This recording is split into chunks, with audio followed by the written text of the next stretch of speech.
প্রিয় মুসলিম এবং অমুসলিম ভাই ও বোনেরা, আসসালামু আলাইকুম ওয়া রাহমাতুল্লাহি ওয়া বারাকাতুহু। আমাদের স্রষ্টা মহান আল্লাহ তাআলার দয়া, শান্তি ও রহমত আপনাদের সবার উপরে বর্ষিত হোক। এই অনুষ্ঠানে স্বাগতম। Ramzan a date with doctor Zakir. আমি আপনাদের হোস্ট ইউসুফ চেম্বার্স। আর আজকে আমাদের অনুষ্ঠানে আলোচনার টপিক রমজান, পবিত্র কোরআনের মাস, পর্ব ১। আসসালামু আলাইকুম। ওয়ালাইকুম আসসালাম রহমতুল্লাহ বারাকাতুহু। রমজান, পবিত্র কোরআনের মাস, এই টপিকটাও খুব গুরুত্বপূর্ণ। আর আজকের এই পর্বে আপনার কাছে আমার প্রথম প্রশ্ন, যথারীতি এই প্রশ্নটাও হলো একটা শব্দের সংজ্ঞা নিয়ে। আপনি কি ব্যাখ্যা করে বলবেন, যাতে আমাদের অমুসলিম দর্শকদেরও বুঝতে সুবিধা হয় যে আরবি শব্দ কোরআন এর অর্থটা আসলে কি? আলহামদুলিল্লাহ, ওয়াসসালাতু ওয়াসসালাম আলা রাসূলিল্লাহ ওয়া আলা আলিহি ওয়া সাহবিহি আজমাইন, আম্মা বাদ। আউযু বিল্লাহি মিনাশ শাইতানির রাজীম। বিসমিল্লাহির রহমানির রহিম। রব্বি ইশরাহ লি সাদরি ওয়া ইয়াসসির লি আমরি ওয়াহলুল উকদাতাম মিন লিসানি ইয়াফকাহু কাওলি। এই কোরআন শব্দটার মূল আরবি শব্দ হচ্ছে কারআ, যার মানে পড়া অথবা পাঠ করা। আর কোরআন মানে হচ্ছে পড়া বা পাঠ করা। পবিত্র কোরআন হচ্ছে সর্বশেষ ও চূড়ান্ত আসমানি কিতাব, আল্লাহ সুবহানাহু ওয়া তাআলার ওহী। এটা নাজিল হয়েছিল সর্বশেষ ও চূড়ান্ত রাসূল মুহাম্মদ সাল্লাল্লাহু আলাইহি সাল্লামের উপর। আর আল্লাহ তাআলা পৃথিবীতে অনেক ওহী পাঠিয়েছেন। আল্লাহ বলেছেন সূরা রদ অধ্যায় নম্বর ১৩ আয়াত নম্বর ৩৮, লিকুল্লি আজলিন কিতাব। প্রত্যেক যুগেই আমি ওহী প্রেরণ করেছি। অনেক ওহী আছে, নাম দিয়ে কোরআনে ৪টা ওহীর কথা আছে: তাওরাত, জাবুর, ইনজিল আর কোরআন। তাওরাত হলো সেই ওহী, আসমানি কিতাব, যেটা নাজিল হয়েছিল মুসা আলাইহিস সালামের উপর। জাবুর হলো সেই ওহী, আসমানি কিতাব, যেটা নাজিল হয়েছিল নবী দাউদ আলাইহিস সালামের উপর। আর ইনজিল হলো সেই আসমানি কিতাব, যেটা নাজিল হয়েছিল ঈসা আলাইহিস সালামের উপর। আর কোরআন হলো সর্বশেষ চূড়ান্ত ওহী, যেটা নাজিল হয়েছিল সর্বশেষ চূড়ান্ত রাসূল মুহাম্মদ সাল্লাল্লাহু আলাইহি সাল্লামের উপর। তাহলে যদি ওল্ড টেস্টামেন্ট আর নিউ টেস্টামেন্টের মতো ব্যাপার থাকে, পবিত্র কোরআন হচ্ছে লাস্ট টেস্টামেন্ট।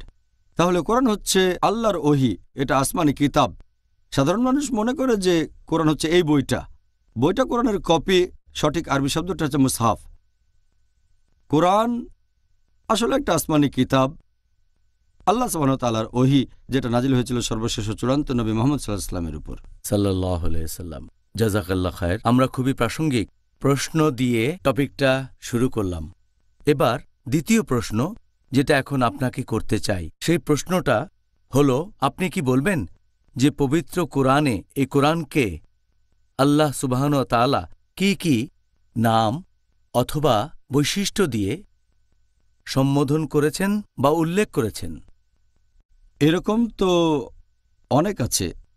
আল্লাহ সুবহানাহু ওয়া তাআলা কোরআনকে বোঝাতে বিভিন্ন নাম ব্যবহার করেছেন, এগুলো পবিত্র কোরআনে আছে।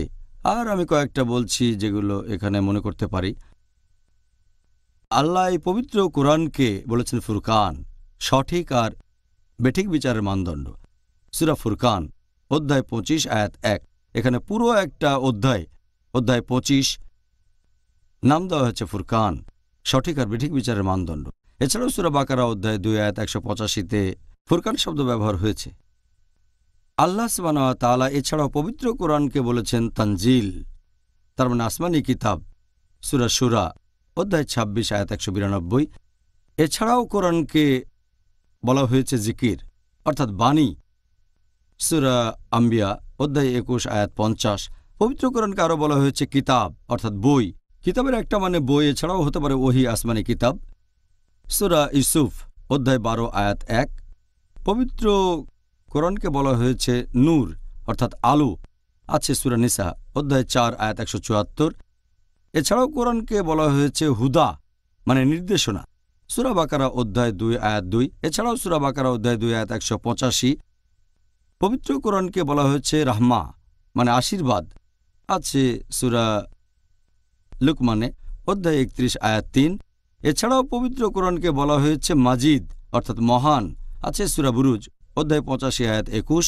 কোরআনকে বলা হয়েছে মুবারক, মানে আশীর্বাদ, আছে সূরা সাদ অধ্যায় ৩৮ আয়াত ২৯। এছাড়াও কোরআনকে বলা হয়েছে বাশির মানে সুসংবাদ, সূরা ফুসিলাত অধ্যায় ৪১ আয়াত ৪। কোরআনকে বলা হয়েছে নাদির মানে সতর্কবাণী, সূরা ফুসিলাত অধ্যায় ৪১ আয়াত ৪। পবিত্র কোরআনকে বলা হয়েছে কালামুল্লাহ মানে আল্লাহর বাণী, সূরা তাওবা অধ্যায় ৯ আয়াত ৬।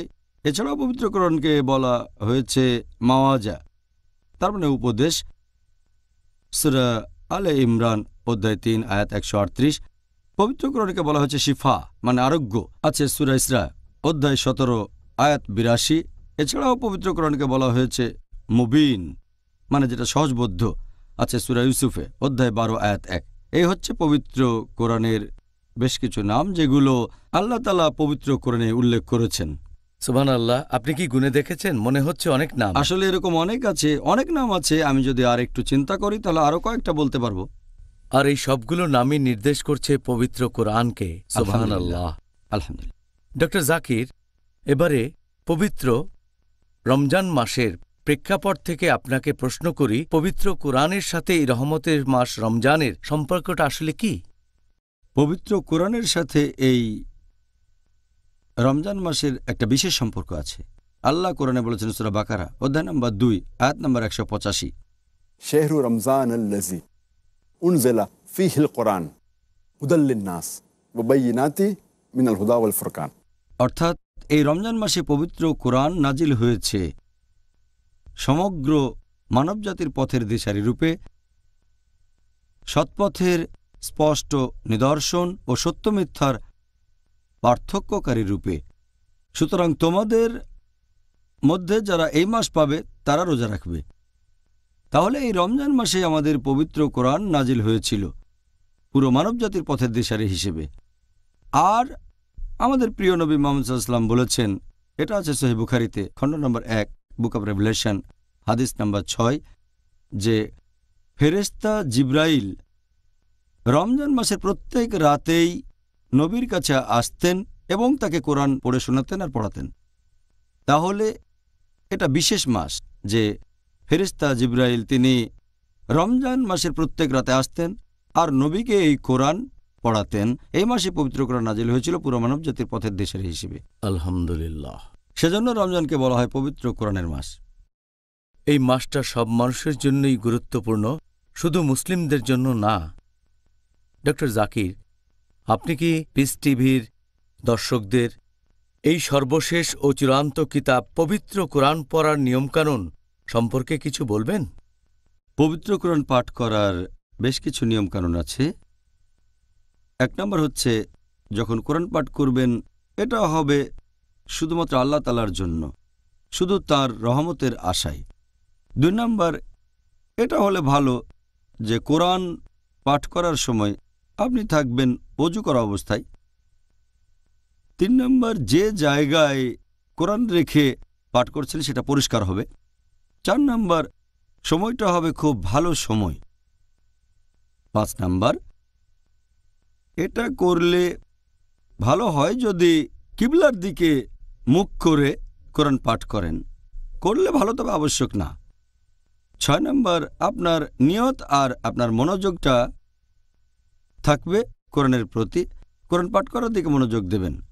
৭ নম্বর, পাঠ করবেন তার তিল অনুযায়ী, ধীরে সুর করে পড়বেন।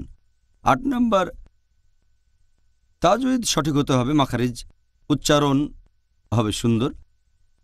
৯ নম্বর, কোরআন পড়বেন বিনয়ের সাথে। যখন পবিত্র কোরআন পাঠ করবেন সেটা করবেন বিনয় আর নম্রতার সাথে। ১০ নম্বর, যখন কোরআন পাঠ করবেন তেলাওয়াত করবেন তখন যদি কোরআনের কোনো আয়াতে আল্লাহ তাআলার ক্রোধ অথবা আল্লাহ তাআলার শাস্তি সম্পর্কে বলা হয়, আমরা আল্লাহর কাছে আশ্রয় চাইব। আর যদি কোনো আয়াতে বলা হয় আল্লাহর রহমত এবং বেহেশতের কথা, তখন আল্লাহ সুবহানাহু ওয়া তাআলার কাছে তার রহমত চাইবেন, তার দয়া চাইবেন। আর যদি কোরআন পড়তে গিয়ে তখন কোনো আয়াত আসে যেটা সেজদা তেলাওয়াত, যেসব আয়াতে আমাদের সেজদা দিতে হবে, সে সময় কোরআন পাঠ বন্ধ করে দিয়ে আমরা সিজদায় যাব যত তাড়াতাড়ি সম্ভব। এছাড়াও কিছু আয়াত, এগুলো যতবার রিপিট করবেন ততই আপনার জন্য ভালো। আর এছাড়াও আমরা চেষ্টা করব পবিত্র কোরআনের যতগুলো আয়াত পারি মুখস্থ করব। আর একটা গুরুত্বপূর্ণ ব্যাপার, যেটা একটা ফরজ, অন্য সবগুলো করলে ভালো, যেটা হচ্ছে পবিত্র কোরআন পাঠের আগে শয়তান থেকে রক্ষা পাওয়ার জন্য আল্লাহর কাছে আশ্রয় প্রার্থনা করব। আল্লাহ পবিত্র কোরআনে বলেছেন সূরা নাহল অধ্যায় নম্বর 16 আয়াত 98, যে কোরআন পাঠ করার আগে বলো আউযুবিল্লাহি মিনাশ শাইতানির রাজিম, যে আমি আল্লাহর কাছে আশ্রয় নিচ্ছি অভিশপ্ত শয়তান থেকে। আর আপনি যদি একেবারে প্রথম থেকে কোনো সূরা পড়েন, আপনি তাহলে সূরার প্রথম আয়াতটা দিয়ে পড়া শুরু করবেন, যে বিসমিল্লাহির রহমানির রহিম, দয়াময় পরম দয়ালু আল্লাহর নামে শুরু করছি। কারণ কোরআনের প্রত্যেকটা সূরা শুরু হয়েছে এই ফর্মুলায়, বিসমিল্লাহির রহমানির রহিম, দয়াময় পরম দয়ালু আল্লাহর নামে শুরু করছি। শুধু সূরা তওবা বাদে অধ্যায় নম্বর 9।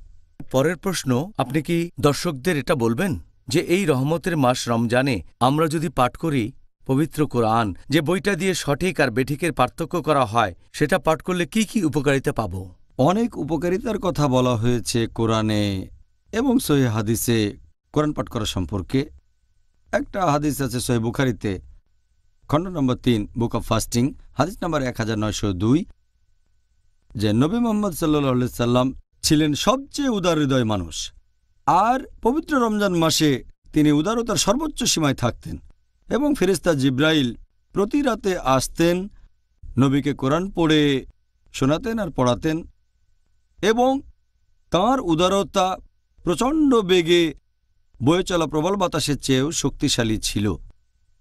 আর প্রথম যে আয়াতটা নাজিল হয়েছিল, পবিত্র কোরআনে নাজিল হওয়া প্রথম আয়াত আমাদের নবীর কাছে, সেটা আছে সূরা ইকরায় অধ্যায় নম্বর 96 বা সূরা আলাক অধ্যায় নম্বর 96 আয়াত 1, বলা হয়েছে ইকরা। আর ফেরেশতা জিব্রাইল যখন কোরআনের এই প্রথম শব্দটা বলেছিলেন নবীর কাছে, তিনি তখন ছিলেন হেরা গুহায়, জাবলে নূর। নবী যখন এই শব্দটা শুনলেন ইকরা, He said, "Ma ana biqari." আমি পড়তে জানি না, তখন ফেরেশতা জিব্রাইল আবার বললেন ইকরা। নবী আবার বললেন, "Ma ana biqari." আমি তো পড়তে জানি না। ফেরেশতা জিব্রাইল তখন আবারও বললেন ইকরা। নবী তখন বুঝতে পারলেন যে ইকরার আরেকটা মানে হচ্ছে পাঠ করা, আবৃত্তি। একটা অর্থ পড়া, আরেকটা হচ্ছে পাঠ করা বা আবৃত্তি করা। নবী তখন বললেন ইকরা। Then the revelation came. "Iqra bismi rabbikal ladzi khalaq. Khalaqal insana min alaq." পড়ো, পাঠ করো তোমার প্রতিপালকের নামে, যিনি সৃষ্টি করেছেন, যিনি মানুষকে সৃষ্টি করেছেন জোকের মতো ঝুলে থাকা বস্তু থেকে।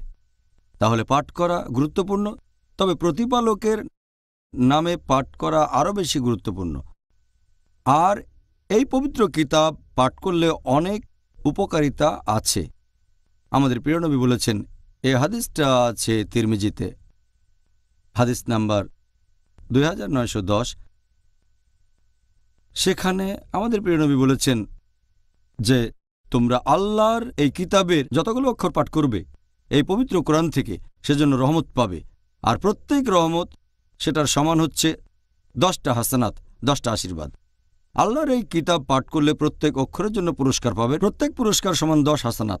আর আলিফ লাম মিম, এটা একটা অক্ষর না, আলিফ একটা অক্ষর, লাম একটা অক্ষর, মিম আর একটা অক্ষর, তাহলে 10 যোগ 10 যোগ 10, আপনি 30টা আশীর্বাদ পাবেন যদি বলেন আলিফ লাম মিম। আর আমাদের প্রিয় নবী বলেছেন, এটা আছে সহিহ বুখারীতে, খণ্ড নম্বর 6, হাদিস নাম্বার 5027। নবী বলেছেন, "Khayrukum man ta'allama al-Qur'ana wa 'allamahu." তোমাদের মধ্যে সবচেয়ে সেরা হলো সে যে কোরআন পাঠ করে আর অন্যদের শেখায়, যে নিজে কোরআন শেখে আর অন্যকে শেখায়। তার মানে কোরআন শেখা এবং অন্যকে শেখানো দুটোই যথেষ্ট গুরুত্বপূর্ণ। আমাদের প্রিয় নবী মুহাম্মদ সাল্লাল্লাহু আলাইহি ওয়াসাল্লাম বলেছেন, এটা আছে সহিহ মুসলিমে, খণ্ড নম্বর 2, বুক অব সালাহ, হাদিস নাম্বার 1757, যে পবিত্র কোরআন পাঠ করলে সেটা সেই লোকের মধ্যস্থতাকারী হিসেবে রোজ কিয়ামতের দিন কাজ করবে। কোরআন আপনার মধ্যস্থতাকারী হবে রোজ কিয়ামতের দিনে, শেষ বিচারের দিনে। এছাড়া আরও একটা সহিহ হাদিস আছে মুসনাদ আহমদে, খণ্ড নম্বর 2, হাদিস নম্বর 6625। বলা হয়েছে যে রোজা এবং কোরআন মধ্যস্থতাকারী হিসেবে কাজ করবে রোজ কিয়ামতের দিনে, শেষ বিচারের দিনে। আর রোজা তখন আল্লাহকে বলবে যে এই লোক আমার কারণে বিরত থেকেছে পানাহার থেকে আর আকাঙ্ক্ষা থেকে, তাই আমি এর পক্ষে মধ্যস্থতা করছি। আর কোরআন তখন বলবে যে এই লোক আমার জন্য নিদ্রা ত্যাগ করেছে, তাই আমি এর পক্ষে মধ্যস্থতা করব শেষ বিচারের দিনে। তাহলে কোরআন শেষ বিচারের দিনে মধ্যস্থতাকারী হিসেবে কাজ করবে। পবিত্র কোরআনে সূরা আবাসা অধ্যায় নম্বর ৮০ আয়াত ৩৪ থেকে ৩৭ বলা হয়েছে যে সেই দিন, রোজ কিয়ামতের দিন, তার মানে শেষ বিচারের দিনে, সেই দিন মানুষ পলায়ন করবে তার ভাই হতে। সে তখন চিন্তা করবে না তার মা অথবা বাবাকে নিয়ে, অথবা স্ত্রী বা সন্তান নিয়ে। সে চিন্তা করবে না তার বাবা, তার মা, ভাই বা স্ত্রী বা সন্তানের কথা। সে তখন নিজেকে নিয়ে এত বেশি চিন্তিত থাকবে যে সে তখন অন্য মানুষকে নিয়ে চিন্তা করতে পারবে না।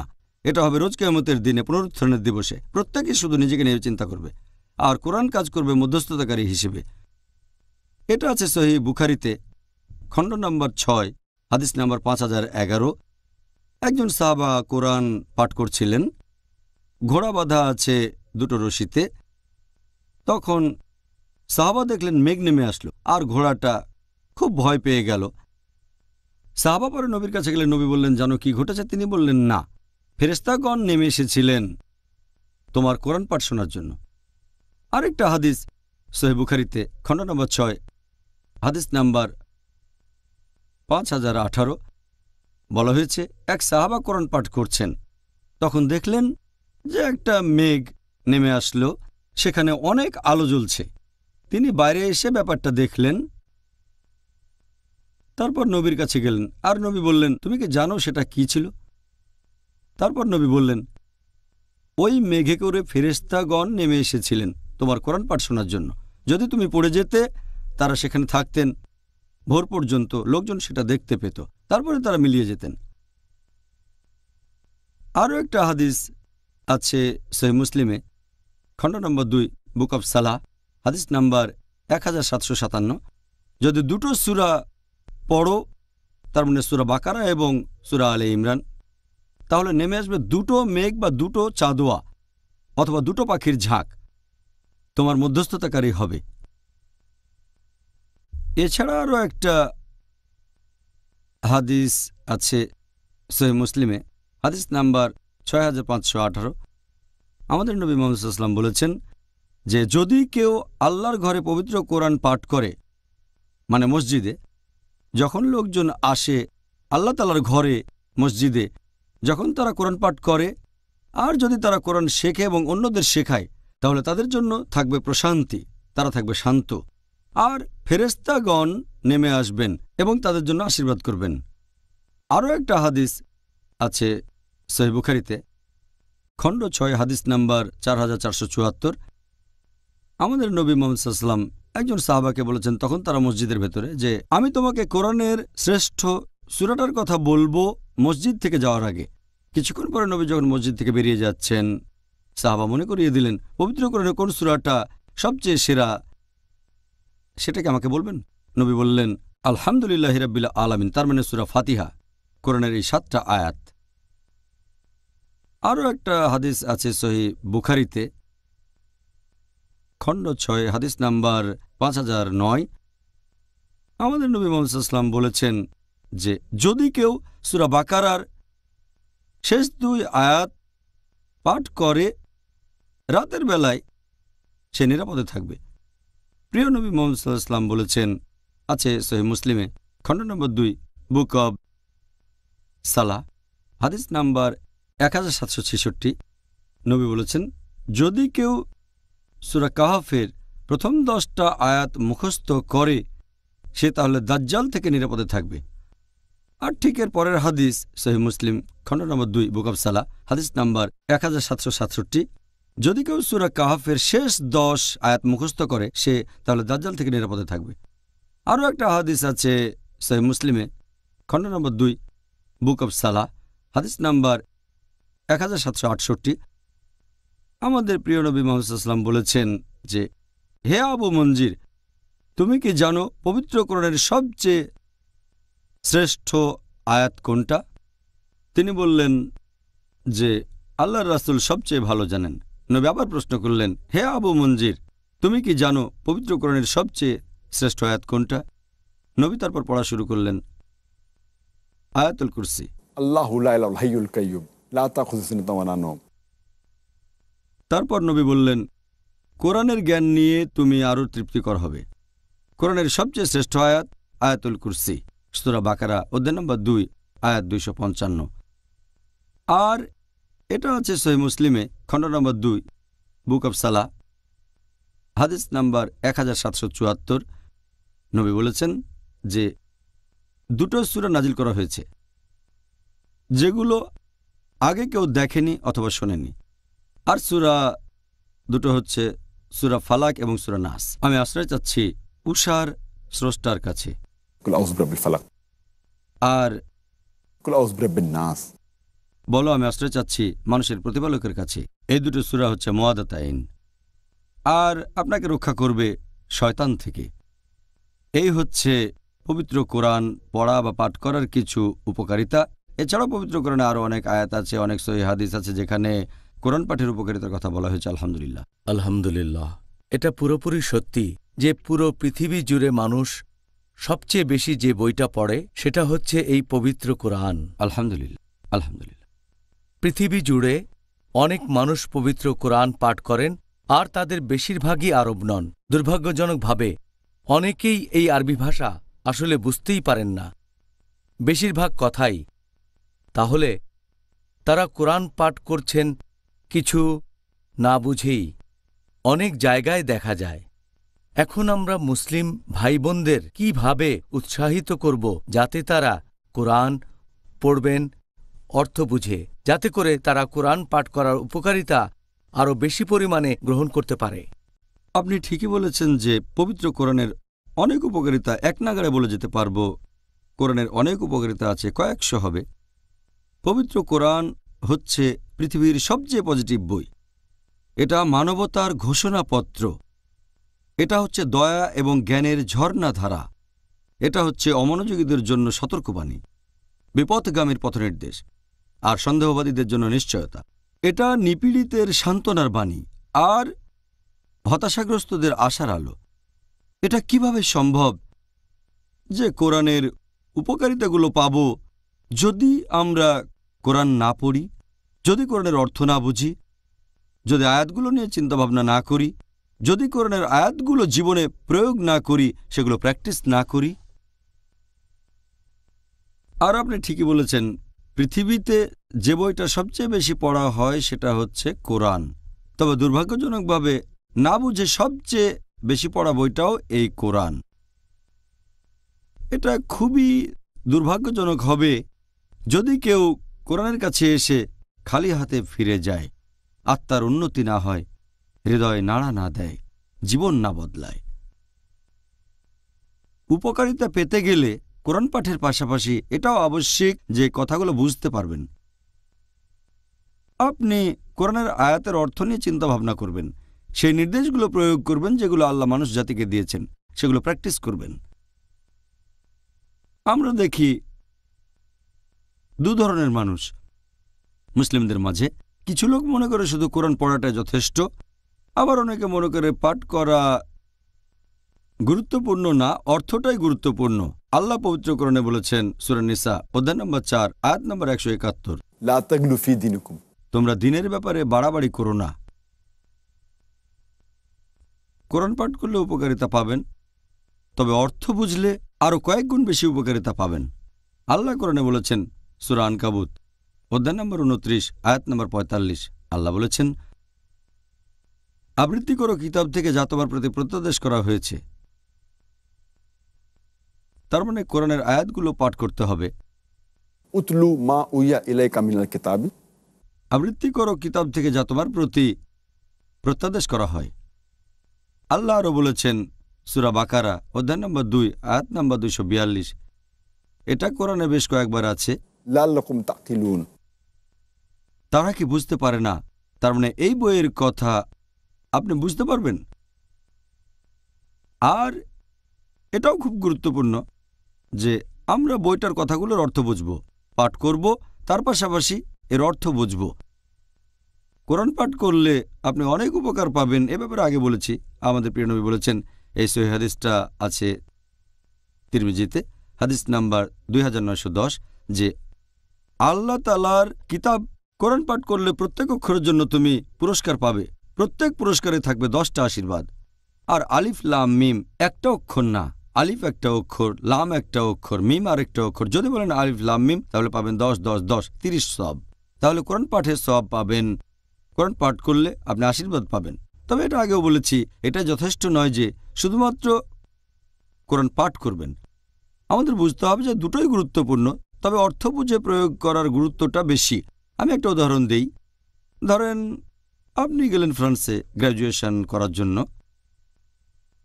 আপনি ফ্রেঞ্চ ভাষা বোঝেন না, তবে ইংরেজি জানেন, ইংরেজিতে কথা বলতে পারেন। যখন ক্লাস করতে গেলেন আপনি প্রত্যেক দিন নামের পাশে মার্ক পি, তার মানে প্রেজেন্ট। তারপর যখন পরীক্ষা দিতে বসলেন আপনি কিন্তু টিচারের একটা কথা বুঝতে পারেননি। যখন পরীক্ষা দিতে বসলেন আপনি প্রশ্নপত্র পেলেন, যেহেতু অক্ষরগুলো কাছাকাছি তাই দুই একটা হয়তো আপনি চিনতে পারেন, তবে কিছুই বুঝবেন না। এখন এই পরীক্ষাতেও আপনি পাচ্ছেন পি। পি মানে পাশ করা না, পি মানে প্রেজেন্ট। এটা বলছে আপনি পরীক্ষায় উপস্থিত ছিলেন, তবে এতে পাশ করবেন না।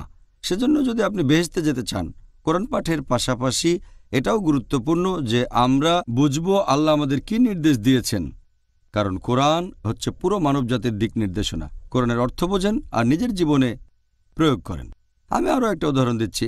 ধরেন যে আপনার একজন বন্ধু, আপনি থাকেন ইংল্যান্ডে, আপনার বন্ধু আসলো জার্মানি থেকে।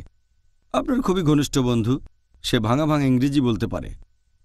তারপর সে জার্মান ফিরে গিয়ে আপনাকে একটা চিঠি লিখল জার্মান ভাষায়, যেটা আপনি বোঝেন না। তাহলে আপনার ঘনিষ্ঠ বন্ধু আপনাকে একটা চিঠি লিখল জার্মান ভাষায়, সেটা বুঝতে পারছেন না আপনি তখন এমন কারো কাছে যাবেন যে জার্মান ভাষা জানে, চিঠিটা অনুবাদ করে নেবেন, কারণ আপনি জানতে চাচ্ছেন যে আপনার বন্ধু চিঠিতে কি লিখেছে আপনাকে। এটা কি গুরুত্বপূর্ণ না যে আমাদের স্রষ্টা আল্লাহ তাআলা তাঁর সর্বশেষ ও চূড়ান্ত কিতাব পবিত্র কোরআনে কি লিখেছেন তা বোঝার চেষ্টা করব আমরা। আমাদের এখন কোরআন অনুবাদ করতে হবে না, কোরআনের অনেক অনুবাদ পাওয়া যায়। এটা গুরুত্বপূর্ণ যে পড়ার পাশাপাশি যদি আরবি বুঝতে না পারেন তাহলে অনুবাদ পড়েন, যাতে করে আমরা আল্লাহর এই বাণীকে বুঝতে পারি এবং জীবনে প্রয়োগ করতে পারি। খুব সুন্দর, আসলে খুব সুন্দর বলেছেন ডক্টর জাকির। পবিত্র কুরআন অর্থ বুঝে পাঠ করলে আমরা তো অনেক বেশি পরিমাণ পুরস্কার পেতে পারি। তারপরেও কেন আমরা অনেক মুসলিম ভাইবোনদের দেখি যে তারা সবসময় বিভিন্ন অজুহাত দেখায় যে অমুক কারণে তারা পবিত্র কোরআন অর্থ বুঝে পাঠ করতে পারেনি। সাধারণ মুসলিমরা বিভিন্ন ধরনের অজুহাত দেখায় যে এই কারণে তারা অর্থ বুঝে কোরআন পড়ে না। সবচেয়ে কমন যেটা, যে বেশিরভাগ মুসলিম আরবি ভাষা জানে না। আপনি হয়তো জানেন যে পৃথিবীর 1/5 বেশি মানুষ, 20% বেশি মানুষ, পৃথিবীর প্রায় 150 কোটি মানুষ, মোট 630 কোটির ভেতরে এরা হচ্ছে মুসলিম। তবে এদের মধ্যে 80%-এরও বেশি আরবি ভাষা বুঝতে পারে না। মুসলিমদের মধ্যে আনুমানিক 15%-এর মতো হচ্ছে আরব, সামান্য কয়েকজন নন আরব তারা আরবি ভাষা জানেন। তাহলে মুসলিমদের মধ্যে 80%-এরও বেশি মানুষ আরবি ভাষা জানে না। সবচেয়ে কমন অজুহাত হচ্ছে আমরা আরবিতে কথা বলতে বা বুঝতে পারি না। এখন প্রত্যেকটা মানুষ অন্তত পক্ষে 2 বা 3টা ভাষা জানে। কেউ 3টা জানে, কেউ 4টা জানে, আবার কেউ ভাষাবিদ।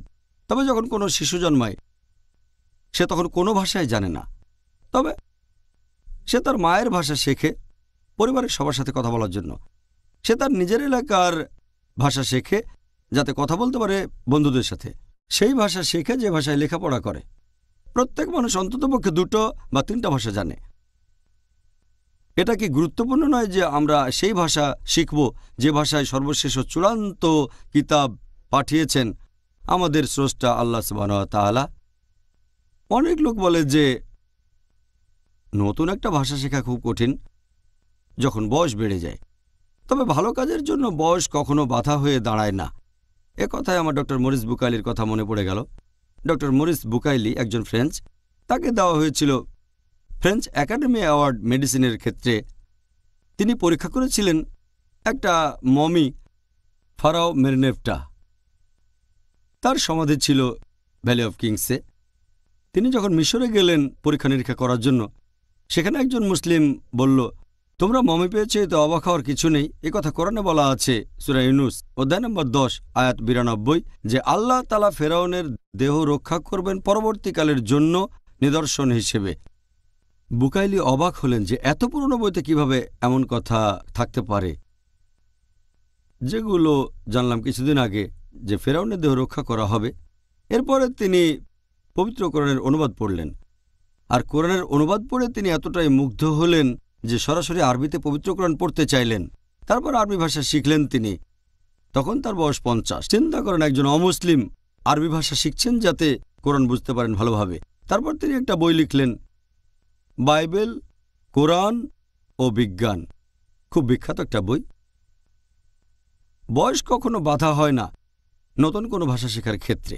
তবে এটাও সত্যি যে সবার আগ্রহ ডক্টর মরিস বুকাইলির মতো তীব্র না। আব্দুল মজিদ দরিয়াবাদীর মত অনুযায়ী তিনি বলেছেন, যে বইটা অনুবাদ করা সবচেয়ে কঠিন সেটা হচ্ছে কোরআন। এই বই অনুবাদ করা সবচেয়ে কঠিন, কারণ পবিত্র কোরআনের ভাষা এটা খুব বিশুদ্ধ, অতিক্রম করা যায় না, ধরাছোঁয়ার বাইরে, সবার উপরে। এটা মহান, খুবই পবিত্র। আর অনেক সময় দেখবেন একটা আরবি শব্দ তার অর্থ অনেকগুলো। পবিত্র কোরআনের একটা আয়াত হয়তো অনেকভাবেই সেটার বিভিন্ন অর্থ করা যায়। সাধারণ মানুষ পড়লে এক দৃষ্টিভঙ্গি, বিজ্ঞানী দেখবে আরেক দৃষ্টিভঙ্গিতে। এখন এটাই হলো পবিত্র কোরআনের সৌন্দর্য। তাই আরবিতে পড়া সবচেয়ে ভালো।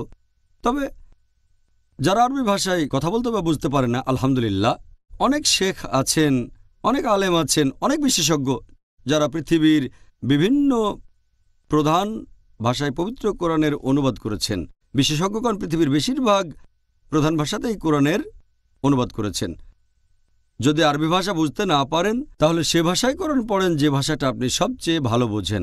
যদি ইংরেজি ভালো বোঝেন ইংরেজি অনুবাদ পড়েন, যদি ফ্রেঞ্চ বোঝেন তাহলে ফ্রেঞ্চ পড়েন, জার্মান বুঝলে জার্মান পড়েন, বাংলা বুঝলে বাংলাতে পড়েন। সেই ভাষাতেই পড়েন যেটা সবচেয়ে ভালো বোঝেন।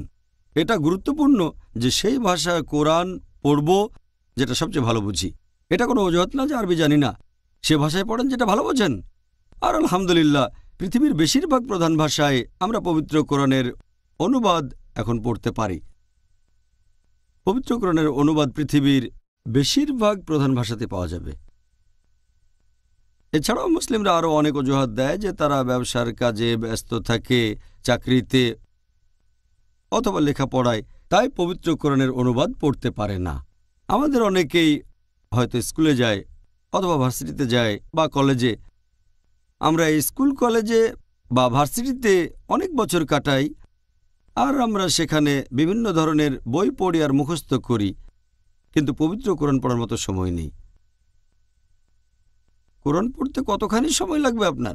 যদি আপনি কোরআনের অনুবাদ পড়েন আর একটু দ্রুত পড়েন তাহলে পুরো কোরআন পড়তে মাত্র কয়েকটা দিন লাগবে। যদি আপনি প্রতিদিন কোরআনের এক পারা পড়েন তাহলে সময় লাগবে 1 মাস। তারপরও অজুহাত দেখায় হাতে সময় নেই। আপনি একটা সার্টিফিকেট পাবেন স্কুল অথবা কলেজ থেকে, সেটা দিয়ে এই দুনিয়ায় কাজ হতে পারে নাও পারে। অনেক মানুষ আছে যারা গ্র্যাজুয়েট কিন্তু বেকার। আর তারপর আখিরাতে যদি এই শিক্ষা আপনাকে আল্লাহর কাছাকাছি না নিয়ে যায় সেটা তাহলে আখিরাতে মূল্যহীন। পবিত্র কোরআন বলছে সূরা বাকারা অধ্যায় নম্বর 2 আয়াত 1 ও 2, আলিফ লাম মিম যালিকাল কিতাবু লা রাইবা ফি, যে আলিফ লাম মিম এটা সেই কিতাব, কোনো সন্দেহ নেই, আর এটা তাদের জন্য পথনির্দেশ যারা ঈমান আনে। এখানে নিশ্চিত করে বলা হয়েছে এটা আমাদের জন্য পথনির্দেশ, সাহায্য করবে এই দুনিয়ায়, এছাড়া সাহায্য করবে আখিরাতে। তাই মুসলিমদের জন্য এটা দরকার যে অর্থ বুঝে কোরআন পড়বে। আরবি না জানলে সেই ভাষায় পড়েন যেটা সবচেয়ে ভালো জানেন। আচ্ছা, তাহলে কোনো অজুহাত দেখানো যাবে না। অনেক মুসলিম মনে করে যে শুধুমাত্র একজন আলেম অথবা বিশেষজ্ঞ তাদেরকে কোরআনের অর্থগুলো বলতে পারবেন আর তাদের সামনে কোরআন পাঠ করতে পারবেন। এই ধারণাটাকে কি সঠিক বলা যায়? আল্লাহ পবিত্র কোরআনে বলেছেন সূরা কামার অধ্যায় নম্বর 54, সব মিলিয়ে মোট 4 বার বলা হয়েছে এই একই সূরায়, সূরা কামার অধ্যায় নম্বর 54, আয়াত নম্বর 17, আয়াত নম্বর 22, আয়াত নম্বর 32, এছাড়াও আয়াত নম্বর 40। ওয়ালাকাদ ইয়াসসারনাল কুরআনা লিযিকরি ফাহাল মিন মুদ্দাকির। আমি কোরআনকে সহজ করে দিয়েছি উপদেশ গ্রহণের জন্য, অতএব উপদেশ গ্রহণকারী কি কেউ আছে? এখানে পবিত্র কোরআন বলছে এটা বোঝা সহজ আমাদের জন্য। আবার কিছু লোক বলে কোরআন শুধু বিশেষজ্ঞদের জন্য। কথাটা পরস্পর বিরোধী। তাদের কথা বিশ্বাস করবেন নাকি আল্লাহ সুবহানাহু ওয়া তাআলার কথা বিশ্বাস করবেন? আল্লাহ পবিত্র কোরআনে বলেছেন সূরা হিজর অধ্যায় নম্বর 15, আয়াত নম্বর 1, আলিফ লাম র। এগুলো আসমানি কিতাবের আয়াত যা সবকিছু পরিষ্কার করে। তার মানে এতে সবকিছু স্পষ্ট হয়, এতে করে একজন মানুষ সহজে বুঝতে পারে। তবে একই সময়ে আল্লাহ কোরআনে আরও বলেছেন সূরা নাহাল অধ্যায় নম্বর 16, আয়াত নম্বর 43, এছাড়াও সূরা আম্বিয়া অধ্যায় নম্বর 21, আয়াত নম্বর 7, ফাসআলু আহলা যিকরি ইন কুনতুম লা তা'লামুন। যদি না জানো তাহলে জ্ঞানীদের জিজ্ঞেস করো যে সম্পর্কে জানে। না জানলে জ্ঞানীদেরকে জিজ্ঞেস করো, একজন আলেমকে জিজ্ঞেস করো। তাহলে যদি কোরআন পড়েন আর কোরআন পড়ার সময় যদি কোনো কিছু বুঝতে আপনার সমস্যা হয়, জিজ্ঞেস করেন তাকে যিনি বিশেষজ্ঞ, জিজ্ঞেস করেন আলেমকে। যদি কোরআন বিজ্ঞান নিয়ে কথা বলে আর আপনার যদি বুঝতে কোনো সমস্যা হয়, তাহলে কার কাছে যাবেন? যাবেন মুচির কাছে নাকি নাপিতের কাছে? যাবেন একজন বিজ্ঞানীর কাছে। যদি কোরআন মেডিসিন নিয়ে কথা বলে, যাবেন একজন ডাক্তারের কাছে। তারপর বোঝার চেষ্টা করবেন কোরআনের এই কথার অর্থ কী। একইভাবে যদি জানতে চান নজুলে কোরআনের বিশেষ কিছু আয়াতের অর্থ, তাহলে যাবেন একজন আলেমের কাছে যিনি পড়েছেন দারুল উলুমে হয়তো 7 বছর বা 14 বছর। তিনি এই ব্যাপারে একজন বিশেষজ্ঞ। কোরআন বলছে যদি না জানো, যদি সন্দেহ থাকে, জিজ্ঞেস করো তাকে যে এ ব্যাপারে জানে। তাহলে কোরআন এসেছে পুরো মানবজাতির জন্য, সাধারণ মানুষের জন্য, পাশাপাশি বিশেষজ্ঞদের জন্য। তবে কোরআন পড়ার সময় যদি কিছু বুঝতে অসুবিধা হয় তাহলে জ্ঞানীদেরকে জিজ্ঞেস করেন। এতে একটা ঘটনা মনে পড়ে গেল, অনেক বছর আগের কথা। 70 দশকের শেষের বা 80 প্রথম দিকে বেশ কয়েকজন আরব তারা কোরআনের এই আয়াত মেনে চলে যে যদি না জানো এমন কাউকে জিজ্ঞেস করো যে জানে। তারা পবিত্র কোরআনের সেই আয়াতগুলো নিল আর সেই সহিহ হাদিস যেগুলো কথা বলছে ভ্রূণবিদ্যা নিয়ে, তারপর এগুলো সব দেখালো তারা প্রফেসর কিতমুরকে। আর সেই সময়ে 70-এর শেষ বা 80 প্রথম দিকে প্রফেসর কিতমুর পৃথিবীর মধ্যে ভ্রূণবিদ্যার উপরে সবচেয়ে সেরা বিশেষজ্ঞদের একজন। তিনি তখন ডিপার্টমেন্ট অব অ্যানাটমির বিভাগীয় প্রধান ছিলেন কানাডার ইউনিভার্সিটি অব টরন্টোতে। তাকে যখন দেখানো হলো কোরআনের আয়াতগুলো, সাথে ইংরেজি অনুবাদও ছিল, তখন এই ব্যাপারে তার মতামত জানতে চাওয়া হলো। তিনি বললেন কোরআনে ভ্রূণবিদ্যার উপরে যেসব কথাগুলো বলা হয়েছে তার বেশিরভাগই আধুনিক বিজ্ঞানের সাথে পুরোপুরি মিলে যায়, আর এগুলো আমরা জেনেছি কিছুদিন আগে। তবে এখানে কিছু আয়াত আছে এগুলোকে আমি সঠিক বলতে পারছি না, আবার বেঠিকও বলতে পারছি না, কারণ আমি নিজেই এ সম্পর্কে জানি না। এরকম দুটো আয়াত হচ্ছে কোরআনে নাজিল হওয়া প্রথম আয়াতগুলো, সূরা ইকরা বা সূরা আলাক অধ্যায় নম্বর 96 আয়াত 1 ও 2 বলা হয়েছে ইকরা বিসমি রাব্বিকাল্লাযী খালাক খালাকাল ইনসানা মিন আলাক। পড়ো, পাঠ করো, ঘোষণা করো তোমার প্রতিপালকের নামে যিনি সৃষ্টি করেছেন মানুষকে ঝোঁকের মতো ঝুলে থাকা একটা বস্তু থেকে। আরবি শব্দ আলাকা মানে যেটা ঝুলে থাকে, আরেকটা অর্থ ঝোঁকের মতো বস্তু। প্রফেসর কিতমুর বললেন আমি এটা জানি না যে ভ্রূণের প্রাথমিক অবস্থা কেমন থাকে। ভ্রূণ মানে মানব সন্তান যখন প্রাথমিক অবস্থায় মায়ের গর্ভে থাকে। ভ্রূণবিদ্যা হচ্ছে মানুষ জন্মানোর সেই বিদ্যা নিয়ে চর্চা। তিনি বললেন আমি জানি না প্রাথমিক অবস্থায় মানব ভ্রূণ একটা জোকের মতো দেখায় কিনা। তিনি পরীক্ষাগারে গেলেন আর খুব শক্তিশালী মাইক্রোস্কোপ দিয়ে ভ্রূণের আকৃতি পর্যবেক্ষণ করে দেখলেন, একটা জোকের ছবির সাথে মিলিয়ে দেখলেন। তিনি এই দুটোর হুবহু সাদৃশ্য দেখে অবাক হলেন। তারপরে কোরআনের আয়াত আর সহিহ হাদিস দেখার পরে তিনি বললেন যে সেখানে তাকে অনেক প্রশ্ন করা হয়েছিল, 80টারও বেশি প্রশ্ন করা হয়েছিল। তিনি তখন বললেন এই প্রশ্নগুলো যদি আমাকে করা হতো 30 বছর আগে, 80 প্রথম দিকের কথা, তাহলে আমি অর্ধেকের বেশি প্রশ্নের উত্তর দিতে পারতাম না। ভ্রূণবিদ্যা হচ্ছে মেডিসিনের একটা শাখা যেটা উন্নত হয়েছে কিছুদিন আগে। আর তিনি বললেন যে তার এটা মানতে কোনো রকম আপত্তি নেই যে এই বই হচ্ছে আল্লাহ সুবহানাহু ওয়া তাআলার বাণী, মহান সৃষ্টিকর্তার বাণী। আর নবী মুহাম্মদ সাল্লাল্লাহু আলাইহি সাল্লাম হলেন এই সৃষ্টিকর্তা প্রেরিত রাসূল। তিনি পরে এই ব্যাপারে আরও তথ্য জানালেন, তারপর লিখলেন একটা নতুন বই, দ্য ডেভেলপিং হিউম্যান, যেটা আমি নিজেও পড়েছি যখন মেডিকেল কলেজের ছাত্র ছিলাম ফার্স্ট ইয়ারে। সাবজেক্ট ছিল অ্যানাটমি। বইটা 3য় এডিশন। সেটা সেই বছরে একজন রচয়িতার লেখা শ্রেষ্ঠ মেডিকেল বই হিসেবে পুরস্কারও পেল। আমি আরও একটা উদাহরণ দিচ্ছি। আপনি যদি কোনো মেশিন কেনেন, সেটার সাথে পাবেন একটা ইনস্ট্রাকশন ম্যানুয়াল। মেশিন যত জটিল হবে, ইনস্ট্রাকশন ম্যানুয়ালও তত জরুরি হবে।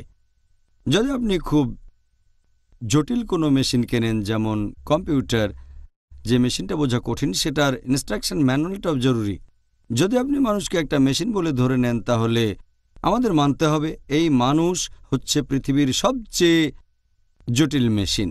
এখন এই মেশিনের কি একটা ইনস্ট্রাকশন ম্যানুয়াল দরকার হয় না? তাই আমার মতে পবিত্র কোরআন মানবজাতির সর্বশেষ ও চূড়ান্ত ইনস্ট্রাকশন ম্যানুয়াল। মানুষের জন্য বিভিন্ন আদেশ নিষেধ, সেগুলোই কোরআনে লেখা আছে। আমার মনে পড়ে গেল, একজন নবাব ছিলেন হায়দ্রাবাদে। নবাব মানে একজন জমিদার, খুব বড় লোক, ধনী। তখন ভারতে প্রথমবারের মতো মোটর গাড়ি আসা শুরু হয়ে গেছে। লোকে তখন গাড়ি চালাতে জানতো না, তাই গাড়ি কিনলে কোম্পানি সাথে একজন ড্রাইভারও দিয়ে দিত। এই বড় লোক জমিদার হায়দ্রাবাদের নবাব একটা নতুন গাড়ি কিনলেন। তখন কোম্পানি সেই গাড়ির সাথে একজন ড্রাইভারও দিয়ে দিল। একদিন সকালে নবাব তার ড্রাইভারকে বললেন, আমি চাই আমার স্ত্রী বেগম সাহেবা ঘুরতে যাবে, তুমি গাড়িটা রেডি করো। ড্রাইভার বলল, নবাব সাহেব, গাড়ি তো এখন কাজ করছে না। নবাব তখন খুব রেগে গিয়ে বললেন, আমি চাই গাড়িটা যেন খুব তাড়াতাড়ি কাজ করা শুরু করে, কারণ এখন আমার স্ত্রীকে নিয়ে ঘুরতে যাব। ড্রাইভার বলল, গাড়িটাকে দিয়ে যদি কাজ করাতে চাই, আমার লাগবে 10 কেজি মধু, তারপর 20 লিটার দুধ, এরপর 30 কেজি খাঁটি ঘি, আর 50 কেজি চাল, সেটা হবে বাসমতি চাল। তখন নবাব সাহেব তাকে দিলেন 10 কেজি মধু, 20 লিটার দুধ, 30 কেজি খাঁটি ঘি আর 50 কেজি বাসমতি চাল। ড্রাইভার সেগুলো নিয়ে তার স্ত্রীকে দিল। তার কয়েক মিনিট পরে গাড়িটা কাজ করা শুরু করলো। আমার প্রশ্ন হচ্ছে, ধরেন এখনকার আপনার ড্রাইভার বলল যে তার লাগবে 10 কেজি মধু, 20 লিটার দুধ, 30 কেজি খাঁটি ঘি, 50 কেজি বাসমতি চাল। আপনি কি করবেন তখন? যদি সে বলে গাড়ি চালাতে এই জিনিসগুলো লাগবে, তখন আপনি কি করবেন? তাকে চাকরি থেকে বাদ দিয়ে দেবেন। কারণ এখন গাড়ি মেরামত করতে না পারলেও আমরা অন্তত এটা জানি যে গাড়ি চালাতে মধু লাগে না দুধ, চাল, ঘি। গাড়ি চলে গ্যাসে অথবা পেট্রোল দিয়ে। আর সেজন্য আমরা হয়তো গাড়ি মেরামত করতে জানি না, তবে বেসিক মেকানিজমটা জানি। এখন প্রত্যেকের যদি কোরআন সম্পর্কে বেসিক ধারণা থাকে, তাহলে কেউ বোকা বানাতে পারবে না। তাই কোরআনের অর্থ বুঝতে হবে। গাড়ি নষ্ট হয়ে গেলে 1 বছর বা 6 মাস পরে তাহলে যাবেন মেকানিকের কাছে। কোরআন পড়তে গিয়ে যদি আপনার কোনো কিছু বুঝতে অসুবিধা হয়, তখন জিজ্ঞেস করবেন আপনি এমন কাউকে যিনি সে ব্যাপারে জানেন, তিনি আপনাকে বুঝিয়ে বলবেন কোরআনের কথাটার অর্থ কী। আরেকটা উদাহরণ দিচ্ছি। অনেক মানুষ এভাবে বলে যে কোরআন পড়া দরকার কি, এটার প্রয়োজন নেই, কোরআন পড়বেন শুধু যারা আলেম, সাধারণ মানুষ পড়বে না। তারা এভাবে যুক্তি দেখায় যে আপনার যদি থাকে লার্নার ড্রাইভিং লাইসেন্স, ভারতে বলা হয় কাচ্চা লাইসেন্স, লার্নার লাইসেন্স, আর যদি গাড়িটা নিয়ে কোথাও অ্যাক্সিডেন্ট করেন, পুলিশ তখন আপনাকে অল্প ফাইন করবে। কিন্তু যদি থাকে পার্মানেন্ট লাইসেন্স, স্থায়ী লাইসেন্স, তখন কোনো অ্যাক্সিডেন্ট করলে পুলিশ আপনাকে দ্বিগুণ ফাইন করবে। সেজন্য এটা করলে ভালো। কোরআন পড়া লাগবে না, কোরআনের অর্থ বোঝা লাগবে না। যদি তখন পাপ করেন, আল্লাহ আপনাকে কম শাস্তি দেবেন। যদি আপনি কোরআন পড়েন, পবিত্র কোরআনের অর্থ বোঝেন, তারপর যদি কোনো পাপ করেন, আল্লাহ আপনাকে দ্বিগুণ শাস্তি দেবেন। আমি বলি, আচ্ছা, তর্কের খাতিরে আপনার কথা মানলাম। যদি কারো থাকে টেম্পোরারি লাইসেন্স, লার্নার লাইসেন্স, যদি থাকে কাচ্চা লাইসেন্স, আর যদি অ্যাক্সিডেন্ট করে, সে অর্ধেক শাস্তি পাবে। হয়তো তাকে ফাইন করা হবে 1000 টাকা। কিন্তু যদি কারো থাকে পার্মানেন্ট লাইসেন্স, স্থায়ী লাইসেন্স, আর যদি অ্যাক্সিডেন্ট করে, ফাইন করা হবে দ্বিগুণ, হয়তো ২,০০০ টাকা। তবে একটা ব্যাপার খেয়াল রাখবেন, যে লোকের আছে লার্নার লাইসেন্স আর যে সঠিক ড্রাইভিং শেখেনি, 1 বছরে সে হয়তো অ্যাক্সিডেন্ট করতে পারে সব মিলিয়ে 50 বার। কিন্তু যে লোক সঠিকভাবে ড্রাইভিং শিখেছে আর পার্মানেন্ট লাইসেন্স আছে, সে হয়তো 1 বছরে অ্যাক্সিডেন্ট করতে পারে মাত্র 1 বার। তাহলে যে লোক ড্রাইভিং শিখে পার্মানেন্ট লাইসেন্স নিয়েছে, সে হয়তো 1 বছরে অ্যাক্সিডেন্টের জন্য ফাইন দেবে মাত্র ২,০০০ টাকা। কিন্তু যে লোকের আছে লার্নার লাইসেন্স, সে হয়তো মোট 50 বার অ্যাক্সিডেন্ট করবে আর 1 বছরে ফাইন দেবে 50,000 টাকা। তাই এটাই সবচেয়ে ভালো যে আপনি করবেন একটা পার্মানেন্ট লাইসেন্স। একইভাবে পবিত্র কোরআনের অর্থ বুঝে পড়েন, আল্লাহ সুবহানাহু ওয়া তাআলার নির্দেশগুলো আপনার জীবনে প্রয়োগ করেন, তাহলে আপনার পাপ আর ভুল করার সম্ভাবনা কম থাকবে। যদি অর্থ বুঝে পড়েন, বলবেন না যে কোরআন পড়বেন শুধুমাত্র আলেমগণ। প্রত্যেক মানুষেরই উচিত অর্থ বুঝে পবিত্র কোরআন পাঠ করা আর আল্লাহ তাআলার নির্দেশগুলো নিজের জীবনে প্রয়োগ করা। সর্বশেষ চূড়ান্ত আসমানি কিতাব, যেটা নাজিল হয়েছিল সর্বশেষ চূড়ান্ত নবী মুহাম্মদ সাল্লাল্লাহু আলাইহি ওয়াসাল্লামের উপর। ভাই ও বোনেরা, ডক্টর নায়েকের উত্তরগুলো শুনে আমি যেমন মুগ্ধ, ঠিক তেমনি খুশি হয়েছি। যার টপিক ছিল রমজান, পবিত্র কুরআনের মাস। আশা করি আপনারাও অনুষ্ঠান দেখে আমার মতোই মুগ্ধ হয়েছেন। আজকে সবগুলি যুক্তি আর কারণ দেখলাম যে কেন আমরা কোরআন পড়ব, অর্থ বুঝে পাঠ করব আর পবিত্র কোরআনকে ভালোবাসব, কোরআনকে শ্রদ্ধা করব। আগামীকাল আবার দেখা হবে। পর্ব 2, পবিত্র রমজান, পবিত্র কোরআনের মাস। আসসালামু আলাইকুম ওয়া রাহমাতুল্লাহি ওয়া বারাকাতুহু।